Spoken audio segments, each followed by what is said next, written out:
Hi, welcome to MELLIE TELLY. Today I'm spending the day at Hawkeye where we're going to learn all about birds of prey and get a real falconry experience.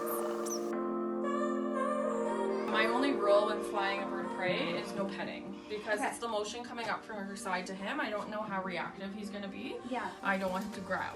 Okay. The other thing is if you try to pet him, he's just going to fly away from you. So it's not something they like. Yeah. Other than that, he's a phenomenal bird. But with your glove being on your left hand, what direction do you think he should be flying in at?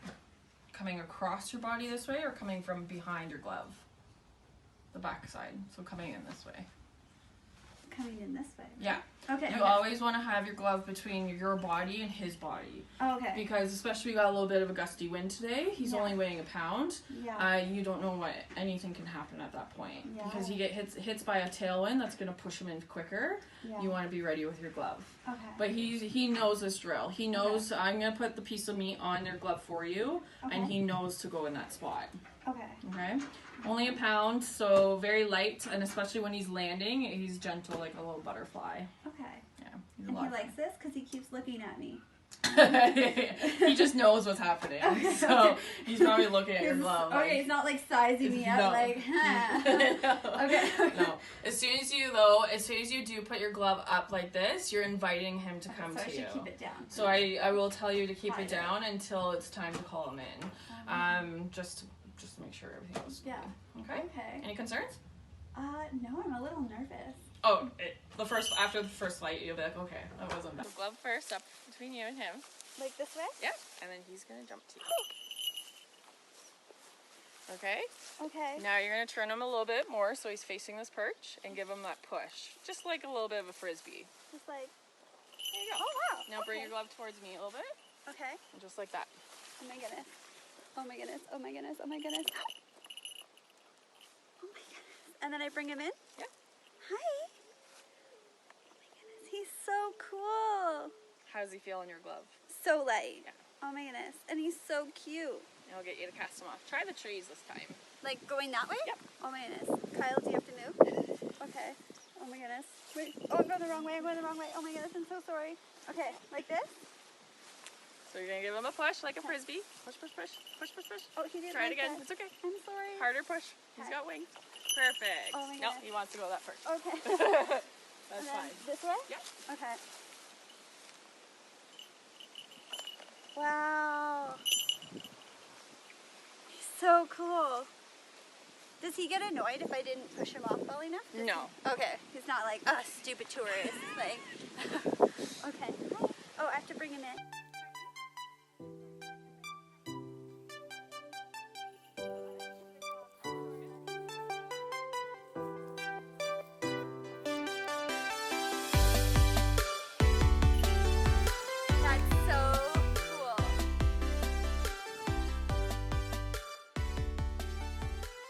The enclosures behind me have an indoor space and an outdoor space, and they're built so big that each bird can do a full circle flight in that space. The one behind me holds the bald eagle, who we're going to go visit next.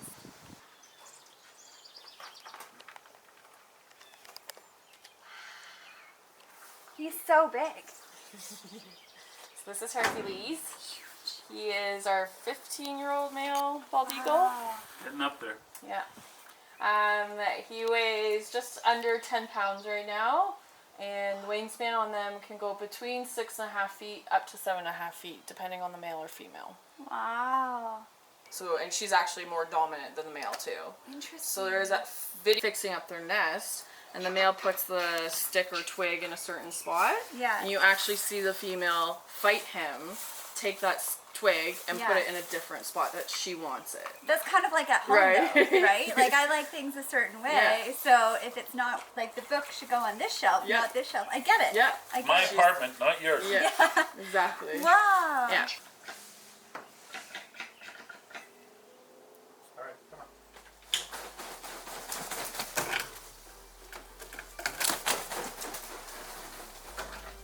As you can tell, she can easily go around. That's amazing. Kind of scared me because I didn't realize that was there. So I'm like, is she coming at me? But he landed there. We're all good. Oh my goodness, that was so cool. I've never been that close to a flying bald eagle.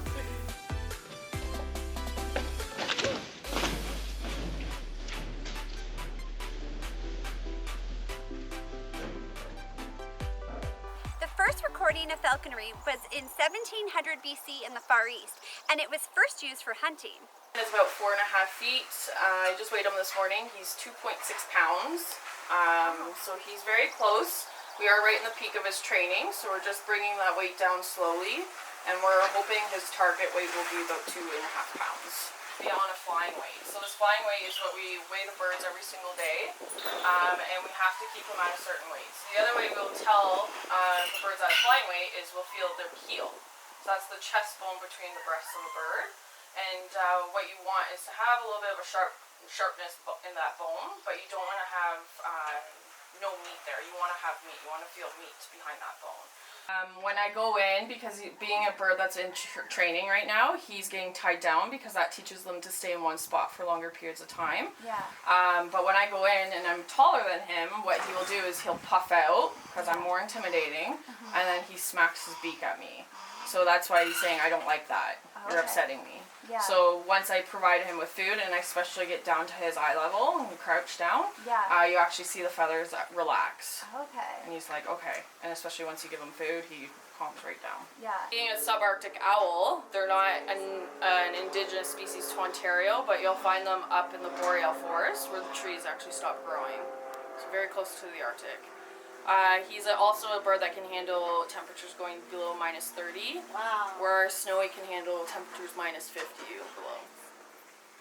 One thing I learned today is that the birds are actually smaller than they appear. Most of what you see is the feathers on the birds, and they range in size from about 1 pound to 12 pounds. Feathers here, you're welcome to see. You can definitely pick them up and feel the difference between the feathers too. And what feathers are for what? So the two large ones that you just are touching there, those are from the golden eagle. Oh, wow. So those are the flight feathers, yes. So and how many would they have? So for a primary, they just have under 10. And then what side do you think those flight feathers come from? The right-hand side or the left? I'm going to guess the left. Perfect. Yeah? Why do you think that? Just because there's like the longer one, it looks more like the wing of an airplane. Exactly. That's what I So pictured. like if you actually move it on your left-hand side, you actually feel it cut through the air better. Or if you did it on your right-hand side, there's more resistance. It kind of goes up. Mm-hmm. Yeah. That's how we can tell. With many of these feathers too, we also keep and clean and kind of preserve the feathers that are in really good shape.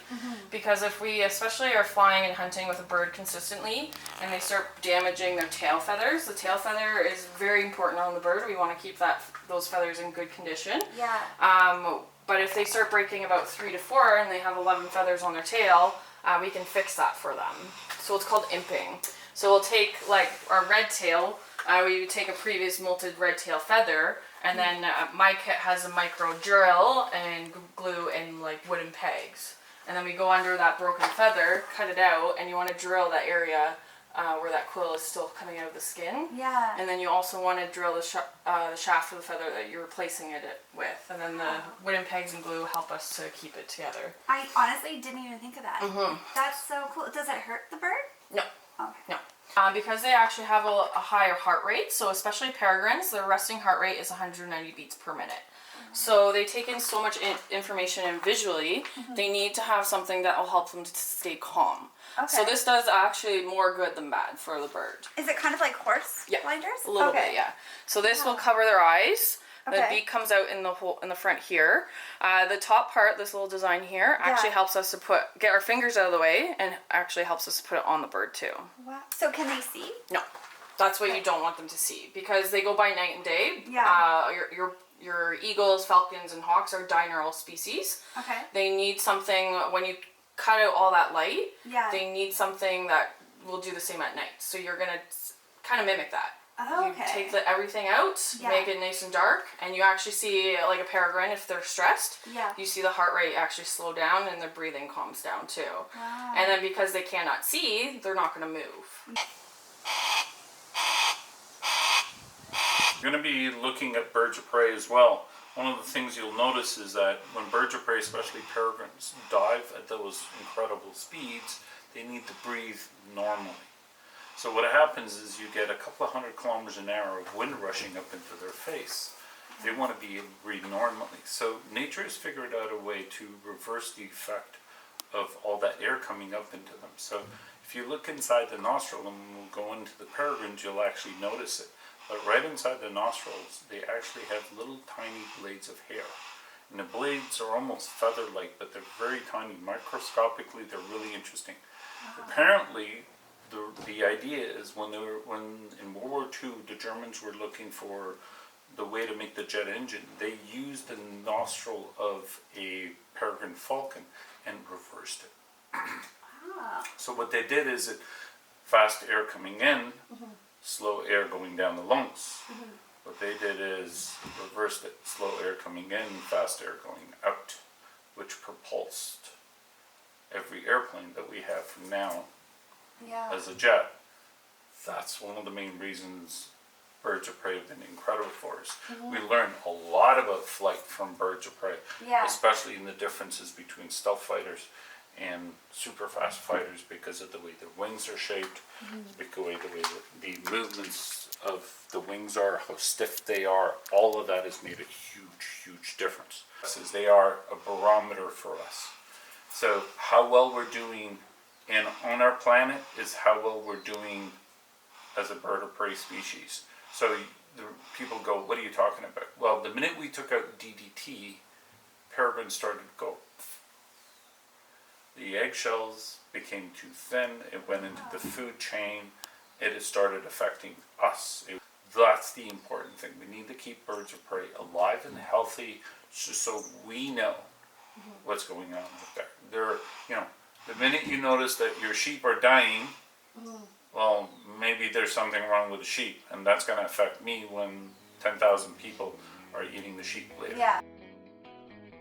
Thank you so much for watching. I hope you had as much fun as I did today. If you enjoyed my video, make sure you give me a thumbs up and subscribe below. Bye! Kids get to dissect them in schools now. Really? Oh my goodness. Yeah. I feel better that it came out of the front. So with owl pellets, if you break them up, she just had quail, so it's just going to probably eat a couple quail bones. But if 90% of their diet is rodents in the wild, so if you find a pellet in the wild, you actually will find the bone fragments from a mouse or a rat or sometimes a lemming for snowy owls too. Hold that for long. I'm already feeling a strain right here. Oh my goodness. Now grab onto it and rotate your arm. It gets harder when it gets this way, isn't it? Yeah. So one other thing. So just imagine the mold is twice that. It's worth the drive to Acton.